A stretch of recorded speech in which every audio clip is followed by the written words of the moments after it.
grūtniecības periodā, un arī pēc tam ir daudz citas lietas, citi izaicinājumi.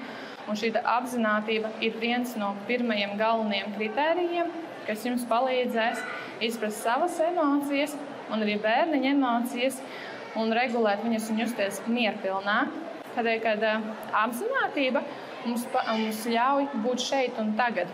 Nevis reaģēt tajā situācijā, kad mēs nezinām, kas tur notiek, bet paņemt burtiski dažas sekundes pauzi un paskatīties, kas notiek ar manu mazulīti. Jaunajiem vecākiem ir ļoti izteikti satraukties, un tas ir pilnīgi normāli. Maziņš bērniņš, mēs nezinām, kas tur viņu notiek. Un, sāks analizēšana un domāšana, ko darīt šajā situācijā. Bet viens no tādiem mīļākajiem man teikumiem, ko es mēdzu teikt, ir uzticies procesam. Un tā tiešām ir, kad, ja es arī paskatos uz savu mazulīti, viņa ieraudās, man liekas, man tās vajadzēs kaut ko darīt, bet es vienkārši paskatos, ko viņa dara, viņa vienkārši pagriežas uz otru sānu un guļ tālāk.